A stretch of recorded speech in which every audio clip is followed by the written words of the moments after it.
আসসালামু আলাইকুম। আশা করি সবাই ভালো আছেন। আমরা আজকে জ্যামিতি নিয়ে আলোচনা করব। চাকরির পরীক্ষাগুলোতে দেখা যায় যে ত্রিভুজ, চতুর্ভুজ এবং বৃত্ত এই তিনটা জায়গা থেকে প্রশ্ন এসে থাকে। তো আজকে আমরা ত্রিকোণমিতি নিয়ে আলোচনা করব। ত্রিকোণমিতির আর সম্পূর্ণটা আজকে যদি আলোচনা করতে না পারি এই ক্লাসে, তাহলে অর্ধেকটা আলোচনা করব এবং বাকি অর্ধেকটা পরবর্তী ক্লাসে আলোচনা করব। আমি চেষ্টা করব সবগুলো নিয়ম থেকেই একটা বা দুইটা করে ম্যাথ দেখানোর। আপনাদের কাছে যে বই থাকবে সেই বই থেকে প্র্যাকটিস করবেন, ইনশাল্লাহ জ্যামিতি নিয়ে আর কোনো সমস্যা থাকবে না। ওকে, চলেন তাহলে শুরু করা যাক। ত্রিভুজ ত্রিভুজ সম্পর্কে জানার জন্য আমাদের ত্রিভুজের অঙ্কগুলো করার জন্য আমাদের কয়েকটা সূত্র জানা লাগবে। আমরা সূত্রগুলো দেখি। প্রথমে যে জিনিসটা জানতে হবে, ত্রিভুজের তিন কোণের সমষ্টি কত? 180 ডিগ্রি। আমরা একটা ত্রিভুজ আঁকাই।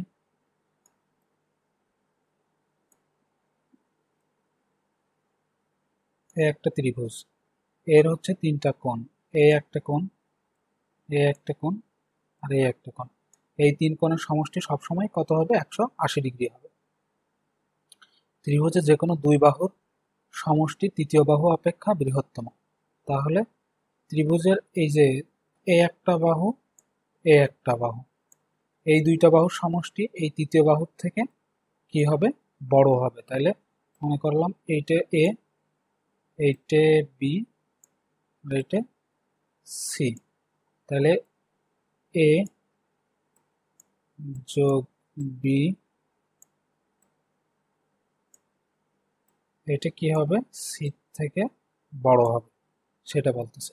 আবার অনুরূপভাবে যে অন্যভাবে হচ্ছে বি যোগ সি এর থেকে বড়। এমনিতেই সি বাহু সব থেকে বড়, তাই এইভাবে দেখালাম। এইটাই সেইটাই কথাই বলতেছে যে ত্রিভুজের যে কোনো দুই বাহুর সমষ্টি, যে কোনো দুই বাহুর সমষ্টি তৃতীয় বাহু অপেক্ষা বৃহত্তম। ত্রিভুজের যে কোনো দুই বাহুর অন্তর তৃতীয় বাহু অপেক্ষা ক্ষুদ্রতম। তাহলে অন্তর বলতে কি? এই যে এ বিয়োগ বি, যদি এরকম দিই তাহলে কি হবে? সি থেকে ছোট হবে, সেটা বলতেছে। আমরা যদি অন্যরকম ভাবেও লিখতাম যে সি যেহেতু বড়, সি বিয়োগ বি লেস দেন এ, তাহলে এর থেকে ছোট হবে এরা, সেটা বলতেছে। এরপরে ত্রিভুজের একটি বাহু বর্ধিত করলে উৎপন্ন বর্ধিত কোণ বিপরীত অন্তস্থ কোণদ্বয়ের সমষ্টির সমান। তাহলে এইটা দেখার জন্য আমরা আবার আরেকটা ত্রিভুজ আঁকায় ফেলি।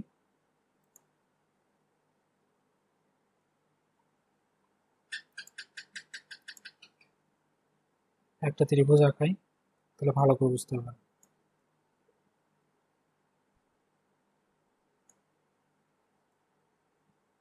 একটা ত্রিভুজ আঁকলাম। এখানে কি বলতেছে? ত্রিভুজের একটি বাহু বর্ধিত করলে উৎপন্ন বর্ধিত কোণ বিপরীত অন্তস্থ কোণদ্বয়ের সমষ্টির সমান। তাহলে একটা বাহু আমি বর্ধিত করলাম, এই বাহুটা বর্ধিত করলাম। মনে করি এটা এ বাহু, এ বি, সি ডি পর্যন্ত বর্ধিত করলাম। এ বি সি ত্রিভুজটা, এই বিসি বাহু বি পর্যন্ত বর্ধিত করলাম। এখন এইটা একটা কোণ, এইটা একটা কোণ, আর এইটা একটা কোণ। কারণ আমাদের এখানে যে যে কথাটা বলতেছে, ত্রিভুজের একটি বাহু বর্ধিত করলে, একটি বাহু আমরা বর্ধিত করলাম ডি পর্যন্ত, উৎপন্ন বর্ধিত কোণ বিপরীত অন্তস্থ কোণদ্বয়ের সমষ্টির সমান। তাহলে বিপরীত অন্তস্থ কোণদ্বয়ের সমষ্টির সমান হবে। তাহলে বিপরীত অন্তস্থ কোণ কি? এই যে এই জায়গাতে একটা কোণ, সি একটা কোণ, মানে কি এ সি বি একটা কোণ, এইটে অন্তস্থ কোণ।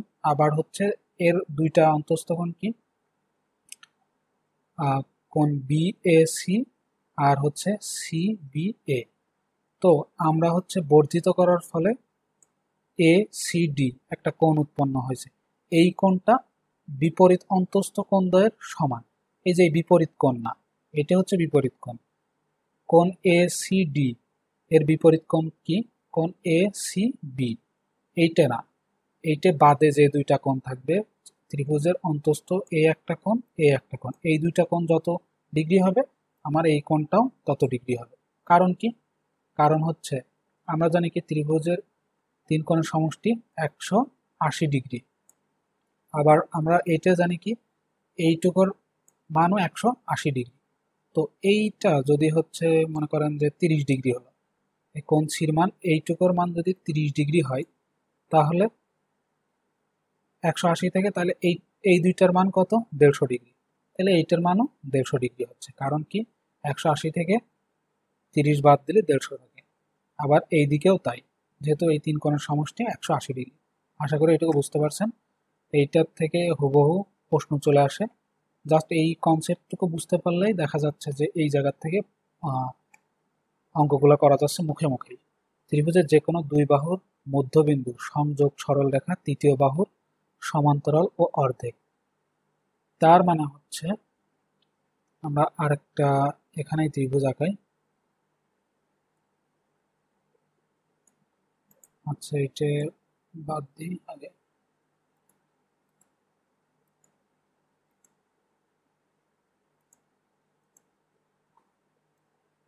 এই একটা ত্রিভুজ আঁকলাম। ত্রিভুজের যে কোনো দুই বাহুর মধ্যবিন্দু, তাহলে এ একটা বাহু আর এ একটা বাহু, এদের মধ্যবিন্দু ধরলাম যে এইটা আর এইটা, তাদের মধ্যবিন্দু সংযোগ সরলরেখা, তার মানে এই মধ্যবিন্দু সংযোগ সরলরেখা এইটা, মধ্যবিন্দু সংযোগ সরলরেখা তৃতীয় বাহুর সমান্তরাল। তৃতীয় কোণটা এই একটা বাহু এই একটা বাহু, দুইটা বাহু, এর মধ্যবিন্দু আর সংযোগ সরলরেখা আঁকলাম। তাহলে তৃতীয় বাহু কোণটা আমার এইটা হচ্ছে তৃতীয় বাহু, এর কি হবে? এর সমান্তরাল। এর কি হবে? তৃতীয় বাহুর সমান্তরাল ও অর্ধেক। তাহলে এই বাহুটার অর্ধেক কোণটা আমার এই বাহুটা, এবং এই বাহুর সমান্তরাল হচ্ছে এইটা। এই বাহুটা সমান্তরাল, এই বাহুর সমান্তরাল এই বাহু, নতুন যে বাহু এটা বলতেছে। তাহলে ত্রিভুজের ক্ষেত্রফল নির্ণয় সূত্র আমরা ছোটবেলা থেকেই পড়ে আসতেছি, হাফ ইন্টু ভূমি গুণ উচ্চতা। এই একটা গেল। তারপরে হচ্ছে সমবাহু ত্রিভুজের ক্ষেত্রফল কি? সমবাহু ত্রিভুজের ক্ষেত্রফল √3/2 √3/4 a² হবে। এখানে হচ্ছে √3/4 a² হবে। এখানে একটু ভুল লিখে ফেলছি। সমদ্বিবাহু ত্রিভুজের ক্ষেত্রফল হচ্ছে b/4 √4a² - b²। সমদ্বিবাহু যার হচ্ছে দুই বাহু সমান, তাহলে বি সমান কি? এই বি সমান হচ্ছে ভূমি, আর হচ্ছে সমান সমান বাহু সমান কি? এ বি সি ত্রিভুজের তিন বাহু হলে, মানে তিনটা বাহুই যদি হচ্ছে ভিন্ন ভিন্ন হয়, মনে করেন যে একটা বাহু 3, একটা বাহু 4, একটা বাহু 5, এরকম যদি হয়, সেই ক্ষেত্রে হচ্ছে ক্ষেত্রফল নির্ণয়ের সূত্রটা কি হবে? প্রথমে আমাদের অর্ধপরিবাহী এস সমান অর্ধপরিবাহী অর্ধপরিসীমা সরি অর্ধপরিসীমা নির্ণয় করে নিতে হবে। পরিসীমা হচ্ছে তিন বাহুর সমষ্টি হচ্ছে পরিসীমা, তাহলে অর্ধপরিসীমা 2 দিয়ে ভাগ করলে হচ্ছে সেটা সমান এস ধরে নেব। ধরে নিলে ক্ষেত্রফলটা হচ্ছে কি হবে? √s × s - a × s - b × s - c। এটা করলেই হচ্ছে আমাদের এই ক্ষেত্রফল নির্ণয় করতে হবে। এই সূত্র দিয়ে যে কোনো ধরনের ত্রিভুজের ক্ষেত্রফল নির্ণয় করা যায়। তিন বাহু আলাদা হলেও করা যাবে, তিন বাহু একরকম হলেও করা যাবে, মানে সমবাহু হলেও হবে। আবার সমদ্বিবাহু ত্রিভুজ, সবগুলো ত্রিভুজের ক্ষেত্রফল নির্ণয় এই একটা সূত্র দিয়েও করা যায়। আর ত্রিভুজের দুটি সন্নিহিত বাহু এ ও বি এর অন্তর্ভুক্ত কোণ থিটা হলে ক্ষেত্রফল সমান half into A B sine theta.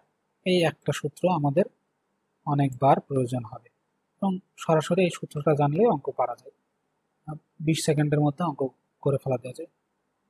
আচ্ছা, আমরা প্রথম যে অঙ্কটা দেখবো হচ্ছে ত্রিভুজের তিন কোণের পরিমাণ যথাক্রমে হচ্ছে এক্স, 2x/4 ও 6x/4 হলে বৃহত্তম কোণের মান কত?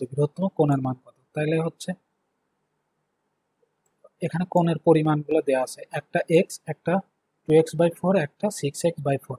তাহলে আমরা হচ্ছে তিন কোণের সমষ্টি সমান আমরা জানি কত 180 ডিগ্রি। আমরা তিনটা কোণ লিখে ফেললাম, একটা x plus 2x/4 plus 6x/4 সমান 180 ডিগ্রি। এরপর হচ্ছে ক্যালকুলেশন করলে কি হচ্ছে 12x/4 সমান 180। তাহলে হচ্ছে এই এক্স সমান কত হচ্ছে 180 গুণ 4, এই পাশে ভাগ ছিল এই পাশে গুণ, আর এই পাশে গুণ ছিল সেটা ভাগ হয়ে গেল।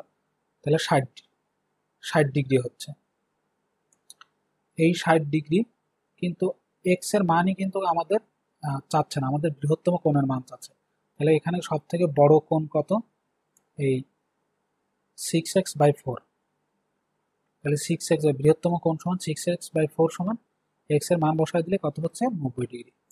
আমাদের অপশনে কিন্তু হচ্ছে এই 60ও থাকে, আমরা 60 পর্যন্ত বের করে কিন্তু অ্যান্সার করে দিব না, আমাদের কি চাচ্ছে সেটা আমরা লক্ষ্য করে তারপরে অ্যান্সার করব। এরপরে 2 নম্বরে যেটা বলতেছে ত্রিভুজ এবিসি এর কোণ বি সমান 90 ডিগ্রি, যদি এসি সমান 2AB হয় তবে কোণ সি এর মান কত। তাহলে আমরা ধরে নিলাম হচ্ছে এবিসি একটা ত্রিভুজ, এর কোণ বি সমান কত 90 ডিগ্রি, এটা হচ্ছে 90 ডিগ্রি। এরপর হচ্ছে এসি, এসি সমান কি 2AB, তাহলে এসি সমান কি হচ্ছে 2, এই যে এসি, এসি সমান কি 2AB, যা এবি তার 2 গুণ হচ্ছে এসি। তাহলে আমরা কোণ সি সমান এখন ধরে নিলাম হচ্ছে থিটা। এইবার হচ্ছে আমাদের যদি থিটা ধরে নিই তাহলে সির মান আমাদের বের করতে হবে। এটা সমান যদি থিটা ধরি তাহলে, আর আমাদের মান দেয়া আছে কোনটার, এইটার মান দেয়া আছে আর এইটার মান দেয়া আছে। তাহলে আমরা এই দুইটা সমান লিখে ফেলি যে এবি বাই বিসি, যেহেতু সাইন সমান কি লম্ব বাই অতিভুজ, তাহলে সাইন থিটা সমান লম্ব বাই অতিভুজ লিখলাম। তাহলে এবি বাই এসি, আর এসির মান কি 2AB, সেই জন্য আমরা এসির জায়গায় কি লিখলাম 2AB। তারপর সাইন থিটা, তাহলে এবি এবি কেটে গেল, থাকতেছে কি হাফ 1/2, এই সাইন থিটারে আমরা এই পাশে নিয়ে আসলাম। তাহলে হাফ সমান কত, সাইন 30 ডিগ্রির মান হাফ। এই মানগুলো একটু মনে রাখতে হবে, যে কোনো বই থেকে মানগুলো একটু দেখে নেবেন, সবগুলো মান একসাথে দেখে নেবেন। আর আমরা যখন হচ্ছে ত্রিকোণমিতি করাবো তখন এই মানগুলো নিয়ে আলোচনা করব, তখন ক্লিয়ার হয়ে যাবে। আপাতত এই মান অতটা প্রয়োজন নেই, এই অঙ্কের জন্য শুধু প্রয়োজন হচ্ছে। তাহলে সাইন থিটা সমান 30 ডিগ্রি, থিটা সমান 30 ডিগ্রি, তাহলে আমাদের সির মান কত 30 ডিগ্রি, এইটা আমাদের অ্যান্সার। এই অঙ্কগুলা মুখে মুখে জাস্ট 20 সেকেন্ডের মধ্যে করা সম্ভব। এরপরে বলতেছে in the triangle below what is the value of x, তাহলে এক্স এর মান কত সেটা নির্ণয় করতে বলতেছে। তাহলে আমাদের এখানে আমরা জানি কি তিন কোণের সমষ্টি 180 ডিগ্রি, তাহলে একটা কোণ এক্স, একটা কোণ 2x আর একটা কোণ 30 ডিগ্রি, তাহলে এক্স প্লাস 2x প্লাস 30 সমান 180। তাহলে 3x 80, এই পাশে হচ্ছে 180 থেকে 30 বিয়োগ করে দিলে 150 হচ্ছে, তাহলে এক্স আর 3 এই পাশে ভাগ হয়ে গেল, তাহলে এক্স সমান কত হচ্ছে 50 ডিগ্রি। আমাদের এটাই চাইছে এক্স এর ভ্যালু কত। খুব ইজিলি এই সব অঙ্ক সবগুলো বিসিএস এ আসা, বিসিএস এ বিভিন্ন সালে আসা প্রশ্ন আমি এখানে তুলে ধরছি, বিসিএস এবং পিএসসি। এই নিয়মে আরো অনেক ম্যাথ থাকতে পারে, কিন্তু আমি তার থেকে একটা একটা করে নিয়ম, মানে নিয়ম থেকে একটা করে অঙ্ক দেখানোর চেষ্টা করছি। আপনারা বাসায় আর বই থেকে আরো নিয়মগুলো প্র্যাকটিস করবেন। এরপরে যেটা আছে সেটা হচ্ছে ত্রিভুজ এবিসি এর কোণ বিএসি সমান 45 ডিগ্রি, কোণ এই যে কোণ বিএসি, না সরি কোণ এবিসি, কোণ এবিসি সমান 45 ডিগ্রি, আর কোণ বিএসি সমান 60 ডিগ্রি, এই যে 60 ডিগ্রি। বিসি কে ডি পর্যন্ত বর্ধিত করলে, এই যে বিসি কে যদি ডি পর্যন্ত বর্ধিত করি তাহলে কোণ এসিডি, কোণ এসিডি, এই এসিডি এর মান কত। আমরা কিন্তু মুখে মুখে করতে পারতেছি, আমরা জানি কি তিন কোণের সমষ্টি, ত্রিভুজের তিন কোণের সমষ্টি 180 ডিগ্রি, 180 ডিগ্রি। এইটার হচ্ছে আমাদের দুইটা দেয়া আছে, তাহলে বিয়োগ আমার দুইটা দেয়া আছে হচ্ছে কত 60 যোগ 45। এইভাবেও করতে পারি, আবার হচ্ছে আমাদের সরাসরি একটা সূত্র আছে যে কি এই দুই কোণের সমষ্টিই হচ্ছে এই কোণ। আমরা এর আগেই নিয়মে দেখে আসছি। আবার অন্যভাবেও করা যায়, সেটা আমি দেখাচ্ছি। তাহলে 60 আর 45 হচ্ছে 105। তাহলে আমাদের উত্তর হচ্ছে কত? 180 বিয়োগ করলে 180 থেকে হচ্ছে 105 বিয়োগ করলে হচ্ছে 75। 75 আমাদের সির মান হচ্ছে 75।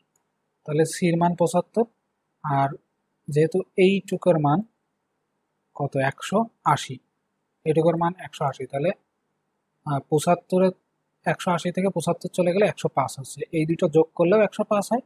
আবার যদি এইটুকু কল্পনা করা যায় তাইলেও বোঝা যাচ্ছে যে এটা কিভাবে হবে। তবে এত ঝামেলা না করে এই দুটো জাস্ট যোগ করে যা হবে 105 মুখে মুখে হয়ে যাচ্ছে, এই জন্য এটা আর কি খাতায় এক্সপ্লেন করি নাই। এর পরের অঙ্ক যেটা সেটা দেখি, অনুরূপ অঙ্ক কিন্তু অন্য দিকের মানটা চাইছে। কোণ বি সমান 75 ডিগ্রি এবং হচ্ছে কোণ এসিই এসিই সমান 150 ডিগ্রি হলে কোণ এ এর মান কত? কোণ এ এর মান চাইছে। তাহলে আমরা হচ্ছে জানি কি, আমরা হচ্ছে যে জিনিসটা করব, এই জায়গার মানটা বের করে নেব। আমরা জানি কি এইটুকের মান, এই পুরাটুকের মান হচ্ছে 180 ডিগ্রি। তাহলে 180 থেকে 150 বিয়োগ করে দিলে কত হচ্ছে? 30। তাহলে এইটার মান কত হলো? 30 ডিগ্রি। তাহলে 30 আর 75 আমাদের হচ্ছে 105। তাহলে 180 থেকে 105 চলে গেলে এখানে কত হচ্ছে? 75। এইটার মানও আমাদের 75 ডিগ্রি হচ্ছে। একদম সহজেই এইগুলো বের করা যাচ্ছে। এরপরে যেটা, ত্রিভুজ এবিসি এর কোণ এ সমান 40 ডিগ্রি এবং কোণ বি সমান 80 ডিগ্রি। কোণ সি এর সমদ্বিখণ্ডক এ বিবাহকে ডি বিন্দুতে ছেদ করলে কোণ সি ডি এ সমান কত? তাহলে আমরা দেখি, কোণ এ সমান 40 ডিগ্রি, কোণ বি, ত্রিভুজ এ বি সি, এই যে এই বড় ত্রিভুজটার কথা বলা হচ্ছে, যে ত্রিভুজ এ বি সি এইটার কথা বলা হচ্ছে। এর হচ্ছে এ সমান 40 ডিগ্রি, বি সমান 80 ডিগ্রি। তাহলে সির মান কত? সি এর সি এর সমদ্বিখণ্ডক এ বি বাহুতে, তার মানে এই সি কোণটাকে দুই খণ্ডে বিভক্ত করা হয়েছে। বিভক্ত করে হচ্ছে এই সিডি বাহু আর ডি বিন্দুতে ছেদ করছে, মানে হচ্ছে বিসি বাহুর ডি বিন্দুতে এই সমদ্বিখণ্ডকটা ছেদ করছে। তাহলে এখন আমার নির্ণয় করতে বলতেছে কোণ সিডি এ। কোণ সিডি এ মানে এই কোণটা আমার নির্ণয় করতে হবে। এই কোণটা কত? যেহেতু আমার এই দুইটা কোণ দেওয়া আছে, আমরা জানি কি একটা ত্রিভুজের তিন বাহুর সমষ্টি 180 ডিগ্রি। তাহলে 40 আর 80 কত হচ্ছে? 40 আর 80 120। আর 180 থেকে 120 যদি 180 থেকে 120 বিয়োগ করলে থাকতেছে হচ্ছে 60। তাহলে আমার এই কোণ সির মান কত? 60 ডিগ্রি পেলাম আমরা এখানে। কত? 60 হচ্ছে। আর 60 এর অর্ধেক এখানে বলেছে কি সমদ্বিখণ্ডক করেছে, এই কোণটাকে দুই খণ্ডে বিভক্ত করেছে। তাহলে এইটা হচ্ছে 30, অর্ধেক মানে 30। তাহলে আমরা এখানে কত? 40 আর 30 70। তাহলে ত্রিভুজ সি এ সি ডি, এই এসিডির হচ্ছে একটা 40 একটা 30। তাহলে অপর এইটা কত পাবো? 40 আর 30 70, তাহলে 110। এই কোণের মান কত? 110। মুখে মুখে কিন্তু হিসাব করে ফেললাম আমরা, এই জন্য এটা আর কি করে দেখায়নি। সমকোণী ত্রিভুজের সূক্ষ্মকোণ দ্বয়ের অন্তর 8 ডিগ্রি, বৃহত্তম কোণ কত ডিগ্রি? সমকোণী ত্রিভুজের, তাহলে একটা সমকোণী ত্রিভুজের সূক্ষ্মকোণ দ্বয়ের অন্তর 8 ডিগ্রি, বৃহত্তম কোণ কত ডিগ্রি? তাহলে একটা আমরা ত্রিভুজ দেখি,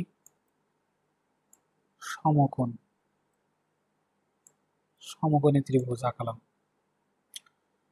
এর হচ্ছে এই কোণটা তো সমান 90 ডিগ্রি, এটা তো বুঝতেই পারতেছি যেহেতু একটা কোণ সমকোণ বলেছে।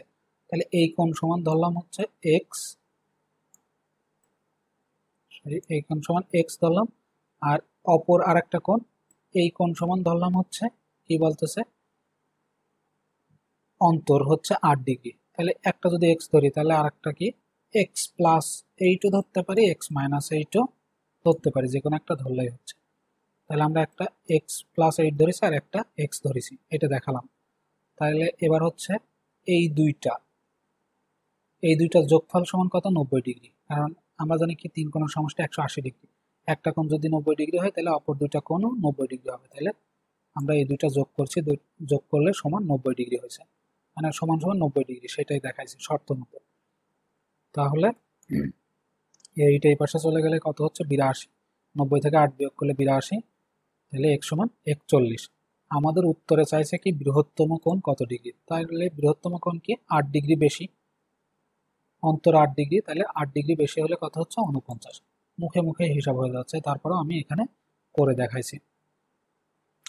এরপরে যে অঙ্কটা, একটি ত্রিভুজের ভূমি তার উচ্চতার দ্বিগুণ অপেক্ষা 6 সেন্টিমিটার বেশি, ত্রিভুজের ক্ষেত্রফল 810 সেন্টিমিটার স্কোয়ার হলে উচ্চতা কত। তাহলে আমাদের এখানে উচ্চতা নির্ণয় করতে বলেছে। এখানে আমাদের কি ধরতে হবে সেটা বুঝতে পারলে অঙ্কটা হয়ে যাচ্ছে। একটি ত্রিভুজের ভূমি তার উচ্চতার দ্বিগুণ, তার উচ্চতার, তাহলে উচ্চতাকে আমরা এক্স ধরবো, উচ্চতার দ্বিগুণ অপেক্ষা 6 মিটার বেশি। তাহলে উচ্চতার দ্বিগুণের থেকেও 6 মিটার বেশি। তাহলে উচ্চতা এক্স মিটার ধরলাম, আর তাহলে ভূমি, ভূমি কত ধরলাম, যেহেতু ভূমি হচ্ছে দ্বিগুণের থেকেও 6 মিটার বেশি, সেটা ধরলাম যে 2x। তাহলে উচ্চতা এক্স হলে 2x প্লাস 6। এবার হচ্ছে আমরা জানি কি ক্ষেত্রফল সমান হাফ ইন্টু ভূমি গুণ উচ্চতা।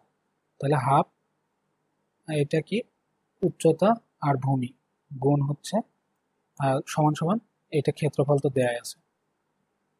তাহলে এবার আমরা ক্যালকুলেশন করি, এখান থেকে 2 কমন যাচ্ছে, তাহলে 2x নিলাম, তাহলে এখানে x থাকতেছে আর এখানে 3 হয়ে যাচ্ছে। তারপরে এই 2 আর এই 2 কেটে দিলাম, এই পাশে যা আছে সেটাই থাকলো। এরপরে হচ্ছে x দিয়ে এটার সাথে এইটুকু গুণ করে দিলাম, x স্কোয়ার, তারপরে প্লাস 3x, আর এই পাশের হচ্ছে 810 এইদিকে নিয়ে আসলাম, তারপরে পাশে শূন্য থাকতেছে। এবার মিডিল টার্ম করবো, 810 হচ্ছে 30 আর 27 দিয়ে ভাঙলে হয়ে যাচ্ছে 3 কত হয় 81, এইভাবে ভাঙলে হয়ে যাচ্ছে 30 আর 27, বিয়োগ করলে আবার 3xও পাচ্ছি। তাহলে এবার হচ্ছে এখান থেকে x কমন নিলাম, x প্লাস 3 মাইনাস 27 কমন নিলে x প্লাস 3 থাকতেছে। তাহলে এর থেকে এবার হচ্ছে x প্লাস 3 কমন নিয়ে x মাইনাস 27 থাকতেছে। তাহলে x সমান -3, আবার হচ্ছে x সমান 27। যেহেতু আমাদের কি উচ্চতা কখনো মাইনাস হতে পারে না, এই জন্য এটা গ্রহণযোগ্য না। এটা আমাদের অ্যান্সার। আশা করি সবাই এটুকু বুঝতে পারছেন। আজকের ক্লাসটা এই পর্যন্তই। যেহেতু ক্লাসটা অনেক বড় হয়ে যাচ্ছে, আমরা নেক্সট ক্লাসে বাকি নিয়মগুলো দেখবো ইনশাল্লাহ।